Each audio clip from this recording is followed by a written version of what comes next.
नमस्कार, स्वागत है आप सभी का। मैं हूं माधवी पांडे आपके साथ। हिमाचल प्रदेश में पंचायती चुनाव को लेकर सियासी पारा बढ़ने लगा है और शिमला में पंचायती चुनाव के बारे में पूछे गए सवाल पर मुख्यमंत्री सुखविंदर सिंह सुक्खू ने कहा है कि चुनाव निश्चित रूप से होंगे। उन्होंने कहा है कि राज्य में पंचायती राज व्यवस्था को मजबूत करने के लिए सरकार प्रतिबद्ध है और चुनाव प्रक्रिया को समय पर पूरा करने के लिए सभी आवश्यक कदम उठाए जा रहे हैं। हिमाचल प्रदेश में दिसंबर महीने में पंचायती चुनाव होने की संभावना जताई जा रही है। ऐसे में चुनाव आयोग ने तैयारियां शुरू कर दी हैं और अगले कुछ दिनों में चुनाव का रोस्टर भी जारी कर दिया जाएगा।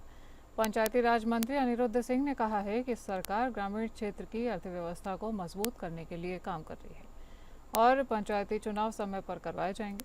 कांग्रेस के लिए पंचायती चुनाव एक बड़ी चुनौती हो सकती है। राज्य में संगठन की कमी और गुटबाजी के कारण पार्टी के चुनाव में मुश्किलों का सामना करना पड़ सकता है और अनिरुद्ध सिंह ने कहा है कि पार्टी समर्थित प्रत्याशियों को चुनाव में जीत हासिल होगी और कांग्रेस का दबदबा बना रहेगा।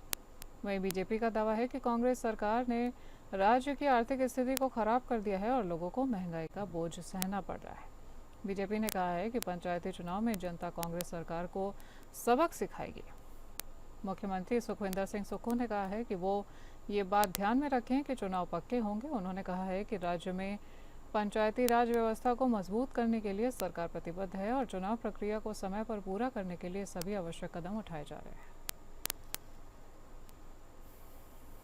भारतीय जनता पार्टी हर बात को तूल देती है और भारतीय जनता पार्टी की एक नीति बन गई है कि हर बात का विरोध करना है और ध्यान भटकाना चाहती है। और मेरा ये मानना है कि भारतीय जनता पार्टी इस बात को पंचायती राज चुनावों को ध्यान में रखें कि चुनाव निश्चिंत है। डिजास्टर जैसे ही हम अपने डिजास्टर से सड़कों को खोल देंगे, पंचायती राज चुनाव होंगे। भारतीय जनता पार्टी की हिमाचल प्रदेश इकाई के अध्यक्ष के भाई और पारंपरिक चिकित्सा पद्धति के चिकित्सक राम कुमार बिंदल को मेडिकल जांच के बहाने 25 वर्षीय एक महिला से दुष्कर्म करने के आरोप में शुक्रवार को गिरफ्तार किया गया है। पुलिस ने यह जानकारी दी है। वहीं बीजेपी ने कहा है कि यह मामला राजनीति से प्रेरित शरारतपूर्ण कृत्य है। अधिकारियों ने बताया है कि प्रदेश भाजपा प्रमुख राजीव बिंदल के बड़े भाई राम कुमार ने 7 अक्टूबर को महिला का कथित तौर पर यौन उत्पीड़न किया था और उन्हें सोलन से गिरफ्तार कर लिया गया है। पीड़िता ने 8 अक्टूबर को सोलन से महिला थाने में एक शिकायत भी दर्ज कराई थी। पुलिस अधीक्षक गौरव सिंह ने पीटीआई वीडियो को बताया है कि मामले में जांच की जा रही है। वहीं प्रदेश मीडिया प्रकोष्ठ के संयोजक करण नंदा ने पीटीआई वीडियो से कहा है कि मेडिकल रिपोर्ट का इंतजार है। संबंधित व्यक्ति की उम्र 78 साल है और उनकी सार्वजनिक छवि अच्छी है और उन्हें सनातन धर्म को मजबूत करने में बहुत योगदान देने वाला माना जाता है। ये मामला राजनीति से प्रेरित शरारतपूर्ण कृत्य प्रतीत होता है। पुलिस को दी गई अपनी शिकायत में महिला ने कहा है कि वह लंबे समय से एक बीमारी से पीड़ित है और आयुर्वेदिक उपचार के लिए 7 अक्टूबर को सोलन गई हुई थी। वहीं शिकायत के अनुसार महिला ने आरोप लगाया है कि वैद्य राम कुमार ने उसे 100% स्वस्थ होने का भरोसा दिलाया है और आरोपी ने उससे यौन संबंधी समस्याओं के बारे में पूछा और उसकी सहमति के बिना उसके गुप्तांगों की जांच शुरू कर दी। शिकायतकर्ता ने आरोप लगाया है कि मेडिकल जांच के बहाने उसके साथ दुष्कर्म किया गया है और वह आरोपी को धक्का देकर किसी तरह से भागने में सफल रही है।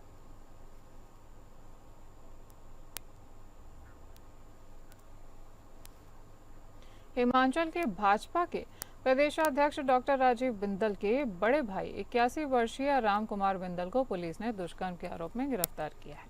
पेशे से वैद्य राम कुमार एक युवती ने उन पर दुष्कर्म का आरोप लगाया है। मामला 7 अक्टूबर का बताया जा रहा है और पुलिस ने शुक्रवार को आरोपी को गिरफ्तार कर लिया है। वहीं गिरफ्तारी के बाद आरोपी को जब मेडिकल के लिए ले जाया गया तो सीने में दर्द की शिकायत पर अस्पताल में उसे भर्ती किया गया है। शनिवार को पत्रकारों से अनौपचारिक बातचीत में सीएम सुखविंदर सिंह सुक्खू ने कहा है कि सरकार ने इस मामले में कार्यवाही की है। युवती का आरोप है कि वह वैद्य राम कुमार के पास इलाज करवाने के लिए आई थी और इसी बीच मौका पाते ही आरोपी ने उनके साथ दुष्कर्म कर दिया है। सोलन के पुलिस अधीक्षक गौरव सिंह ने बताया है कि 25 वर्षीय युवती ने महिला थाना की शिकायत में थाने में कर दी है और वहीं वह लंबे समय से बीमार चल रही थी। कई जगह उपचार करवाने के बाद उन्हें कोई आराम नहीं मिला था तो वो 7 अक्टूबर को बीमारी का उपचार करवाने के लिए सोलन में गई हुई थी। आरोपी जांच के दौरान हाथ पकड़कर नसें दबाने लगा और यौन समस्याओं के बारे में पूछने लगा और इस दौरान ने उसने अपनी बीमारी के बारे में बताया तो आरोपी ने आश्वासन दिया कि वह इसे ठीक कर देगा। आरोप है कि इसी बीच जांच करने के बहाने आरोपी ने उसके साथ कुकृत्य किया है और पुलिस ने पीड़िता के बयान को कोर्ट में दर्ज करवा लिया है। स्टेट फॉरेंसिक लैब जुनगा से एक टीम बुलाकर मौके से साक्ष्य जुटाए गए हैं। साक्ष्य जुटाने के बाद पुलिस ने शुक्रवार को आरोपी को गिरफ्तार कर लिया है।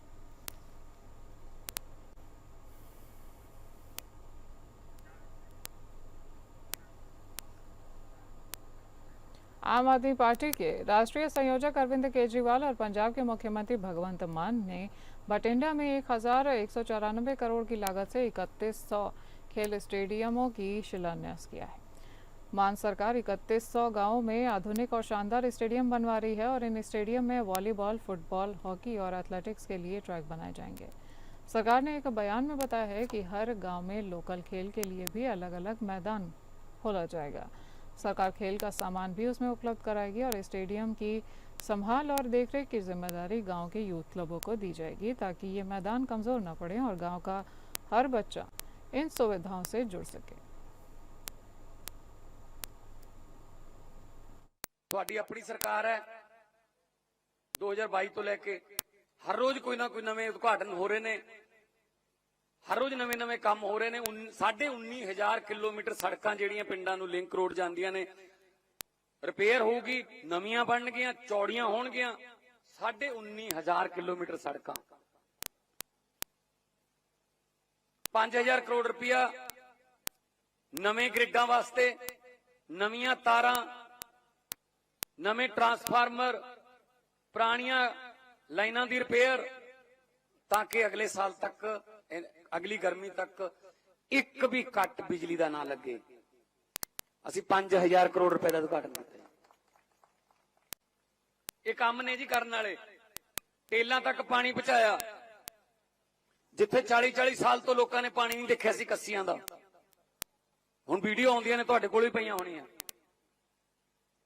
ਕਿ ਜੀ ਸਾਡੇ ਪਾਣੀ ਅਸੀਂ ਇੱਥੇ ਖਵਾਜਾ ਪੀਰ ਦਾ ਪ੍ਰਸ਼ਾਦ ਜਿਹੜਾ ਵੰਡ ਕੇ ਲੋਕਾਂ ਨੇ ਉਦਘਾਟਨ ਕੀਤੇ ਨੇ, ਕੱਸੀਆਂ ਦੇ, रजबाहियां दे, नालियां दे, सूइयां दे।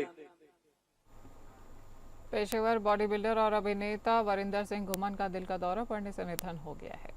ये जानकारी उनके परिवार ने साझा की है। घुमन के मैनेजर यादविंदर सिंह ने बताया है कि अभिनेता को कंधे में दर्द था और वह इलाज के लिए अमृतसर के एक निजी अस्पताल में भर्ती थे।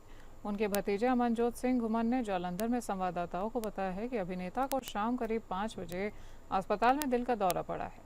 घुमन ने बॉलीवुड अभिनेता सलमान खान के साथ 2023 में फिल्म टाइगर 3 में और 2014 में रोर टाइगर्स ऑफ संदरबांस और 2019 में मरजावा जैसी अन्य हिंदी फिल्मों में काम किया था। उन्होंने 2012 में Punjabi film Kabaddi once again में भी काम किया था।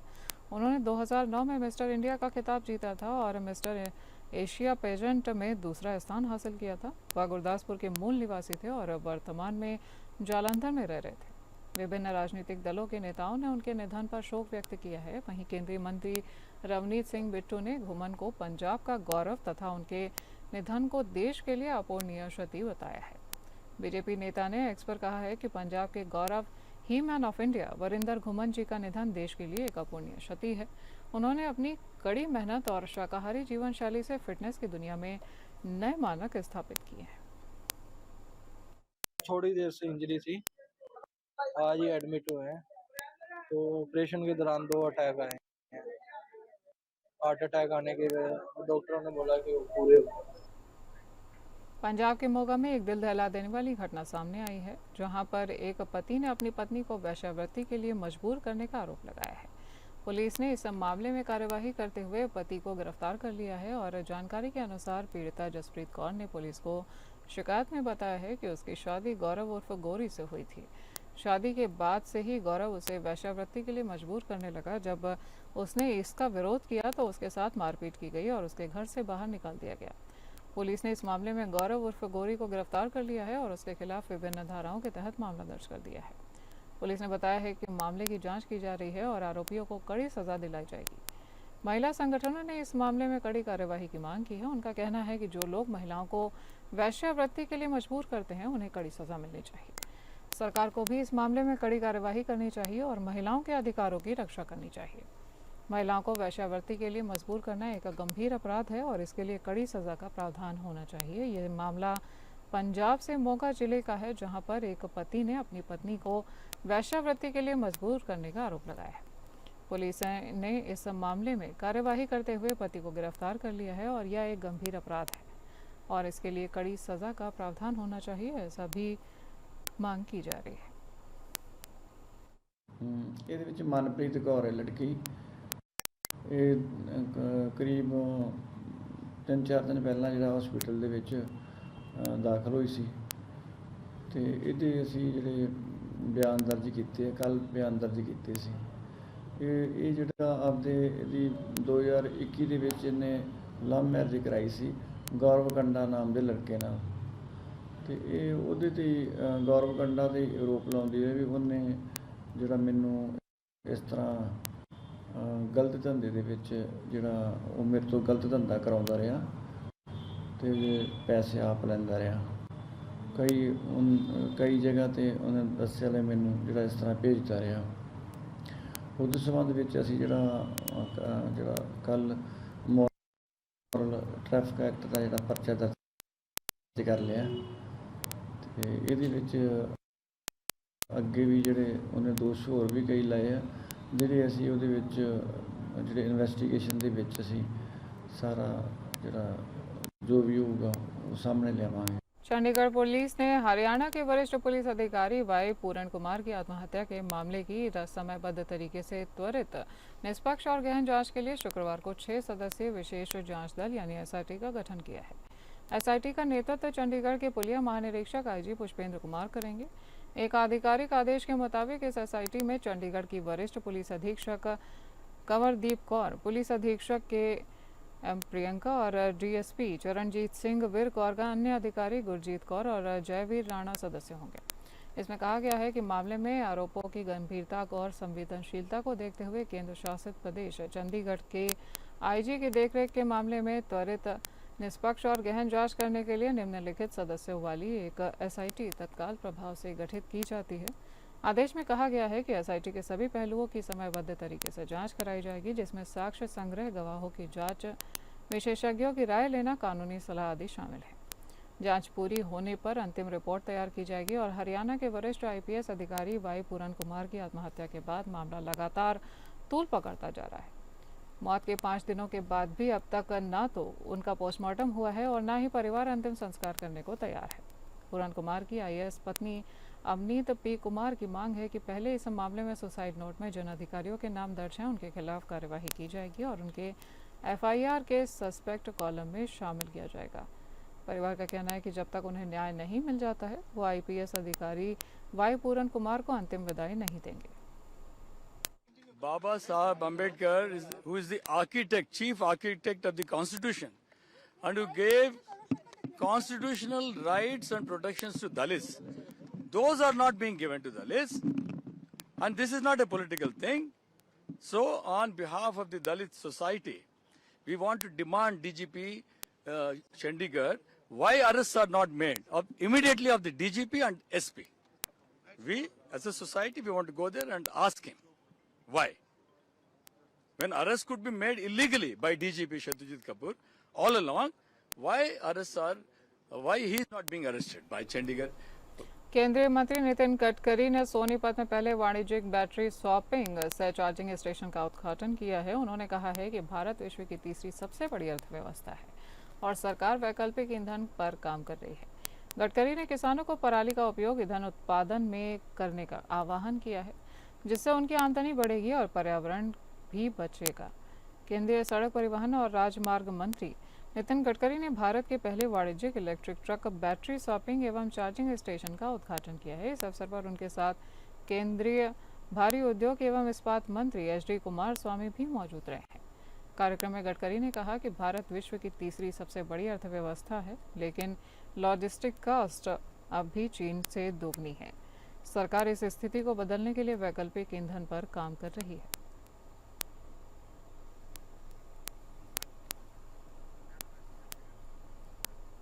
हरियाणा सरकार ने राज्य की जेलों में बंद गैंगस्टरों के लिए नए नियम लागू कर दिए हैं।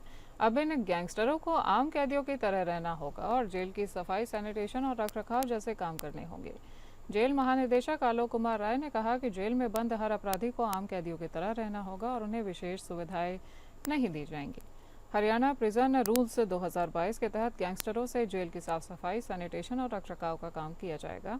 इसके अलावा गैंगस्टरों को जेल की वर्दी पहननी होगी और उन्हें सामान्य जीवन जीना होगा। वहीं जेल महानिदेशक ने कहा कि अपराधियों और गैंगस्टरों को लेकर जो ग्लैमर इमेज सोशल मीडिया पर बनाई जाती है उसे खत्म किया जाएगा और हरियाणा सरकार का उद्देश्य युवाओं को अपराध की सजा का असली चेहरा दिखाना है। सरकार चाहती है कि युवा अपराधियों को देखकर ये समझे कि अपराध का परिणाम केवल सजा ही नहीं बल्कि इससे उनके जीवन पर भी नकारात्मक प्रभाव पड़ता है। सरकार की ये भी कोशिश है कि जेलों में सुधार की प्रयोगशाला बनाई जाए जहां कैदी अपने अपराधों के लिए पश्चाताप करें और समाज में फिर से शामिल होने के लिए तैयार हों।